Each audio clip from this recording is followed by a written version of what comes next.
Hey, what's up guys, it's Fork here and welcome back to another WoW Wednesday. This week is going to be a little bit different from the other WoW Wednesdays we've done because it's like half of a WoW Wednesday video and half of an announcement video regarding WoW Wednesdays, but we're going to talk about that at the end of the video. What I want to tell you right now is that the footage that you're watching is not super relevant to what I'm going to be talking about. And the reason for that is because what I want to talk about mostly in this video is the Anduin questline that came out this past week. And what I didn't realize was that once you kind of do, because I played through it on my hunter because they are doing this weird thing where you do a quest and then about a day later you get the next part of a quest. They're time gating within their time gates and I don't really understand it, but that's what's going on. So after playing through it on my hunter, I wanted to go back and do it on another character to get some footage of it, but I have to wait a day to get, or however long, to get the next part of it. So because I wanted to get a video out today on WoW Wednesday, I do not have footage of the quest I'm going to be talking about.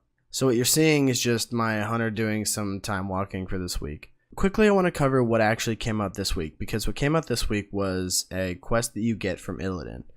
And all it is you gotta go do some Centinax farming. Blizzard just really wanted you to actually Centinax farm in case you haven't been doing it. So you have to go under the Centinax, kill the demons coming out of the portals. They'll drop these marks of the Centinax, and then you collect those. You need 100 of them. Quest turn in, complete, done. That's all we got this week. Maybe.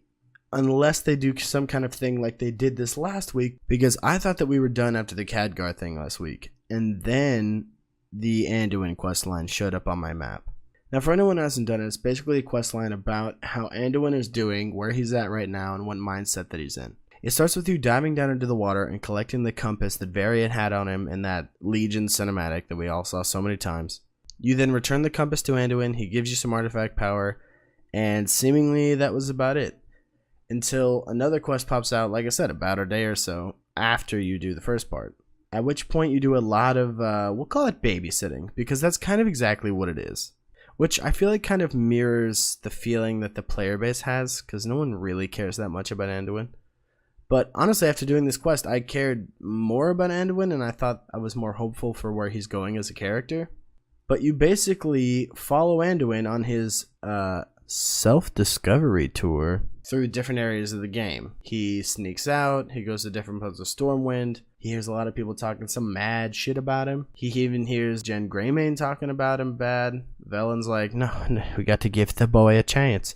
And then Jen's like, no, it's just a piece of crap. That's a summation. That's verbatim. That's what they said. Then you meet the Boy King down at the Broken Shore, and he goes on another journey of self-discovery.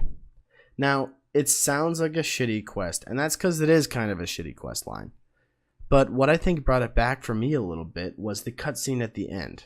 We don't get a ton of cinematics in WoW, but when we do, we get some pretty good ones, and I think this one was a pretty good one. It was essentially the passing the torch from Varian to Anduin, because he kind of has this weird little, we'll call it a Harry Potter moment, where he disappears into this real white area and talks to a dead man.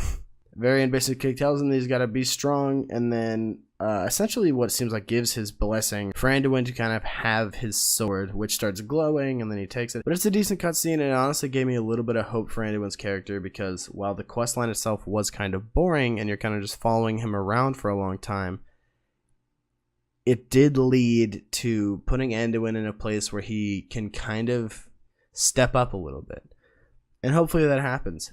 At the end of it, I thought it was a really decent story questline. I thought it was more decent than a lot of the one questline things we've been getting, and hopefully we, like I said in the past, continue to get things like this because it was cool. But that brings us down to the announcement portion of this video, because there have been a lot of one quest releases the last couple weeks for their little release schedule. I don't know exactly what Blizzard's plan is for the next couple weeks, but WoW Wednesday may have to change up a little bit for the current time. I know that this release schedule is going to end in a decent kind of end quest where we get our class mounts and things like that. But for now, it's going to depend. Next Tuesday, I'm going to kind of look around, see what we're being offered for the week. If it comes down to just a one quest complete weekly release, then maybe I'll think of a different kind of WoW video to do, but that will be on a case-by-case basis each week until this release schedule is done. So that's kind of how WoW Wednesdays are going to look from now on. that's all I have for you today, guys. Tune in tomorrow for the podcast, and I will see you guys soon.